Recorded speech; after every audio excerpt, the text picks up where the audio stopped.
coal back into the picture. What you can do with coal today is incredible. So I call it clean, beautiful. I don't use the word coal, I say, because it's got a little bit of a problem, public relations-wise, the word. So we call it clean, beautiful. My administration's not allowed to use the word coal. They have to say clean, beautiful coal. We've given it a new name. It's a three-name deal. Even semiconductor manufacturing is rapidly returning to the United States. NVIDIA and TSMC have just produced the first state-of-the-art Blackwell chip that was 100% made in the USA. In fact, Jensen, who's an incredible guy, he might be here, I don't even know. Is Jensen here? I think he's around. Somebody said he's here. How is he? Pretty good, right? Got a chip that's like 10 years advanced, but he's great. And they're all, building now. They're building tremendous plants in the United States, Arizona, Texas, all over. We're going to have a big portion of the chip market just in a very short period of time. But these tremendous strides are also creating great jobs for our citizens. 1.9 million more American-born workers are employed today than when I took office 9 months ago. Think of that. Almost 2 million people more American workers. Nobody's ever had numbers like that. And those numbers are going to get much bigger, much better than that when we open these plants that are being built all over, the AI plants. I've never seen plants this big. I built shopping centers, I built a lot of things, but if you spend 250, 300 million, you can build a big shopping center. These people are spending $50 billion to build a building. And I say, what's your product? Information. I said, well, good luck. That's a lot of information you're going to have.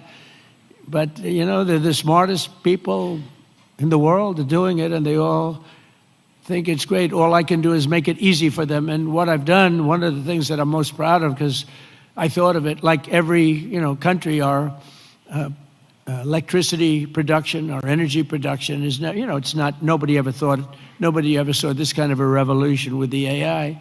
And what they need more than anything is electricity. So if a country was able to do that, it would be, pretty unusual. It would be very hard, maybe you could say impossible. So I came up with a concept when they build this massive plant, sometimes the size of Manhattan. Think of that. The size of Manhattan, these plants are the biggest. I've never seen anything like it, actually. Nobody has. There's never been anything like it. But I let them build their own electricity generating plants with it.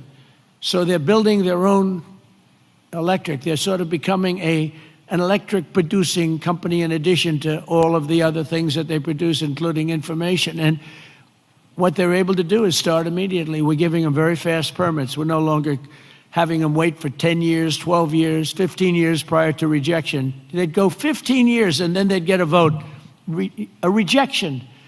And by that time, their concepts were old and obsolete anyway. So, it's terrible. And we're getting it done rapidly, literally rapidly. And they're coming up with electric generating plants, the likes of which nobody has seen. The companies are standard companies that do electricity and create power companies. They've never seen anything like it, because we have a level of genius, a level of people that are designing things that nobody's ever seen before, that produces vast amounts of electricity for their plant. And if they have extra electricity, they sell it back into the grid. So they really, it's really been amazing. And it allows people to start building immediately, and they can't blame the government. They won't blame me because I didn't produce enough out of the grid that's 200 years old. So we have more people now working than at any time in the history of our country. And we've sort of just begun. It's hard to believe, actually, if you knew where we were 2 years ago. All of this is incredible news for Americans and for nations around the globe, and it is for South Korea, because we're partners. We're serious partners. We're wedded, and we have a very special relationship, a special bond. In fact, we're working with you on shipbuilding, where you're going to come in. We were the #1 in the world during World War II. We produced a ship a day. Can you believe it? Tankers and freighters and this, a ship a day.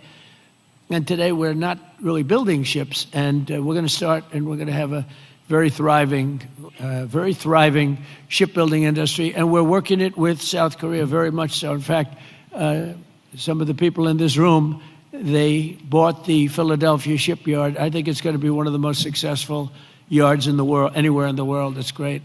Known for incredible production years ago, and sort of through bad management or bad thinking by people that were prior to me. I mean, you have to blame the president. You can give the president credit or blame the president, but I blame the president. They allowed the shipbuilding industry to go away, essentially, in our country. We're going to bring it back very, very powerfully. When America thrives, our partners thrive, and our alliances thrive with all of the countries. The Indo-Pacific thrives, and that's good for all of us, and the entire world becomes safer and wealthy and greater than ever before. We get along with a lot of countries. We solved a lot of wars and a lot of problems, and that's all good for all of us. The extraordinary American turnaround that I've just described has been achieved not by just continuing business as usual back in Washington.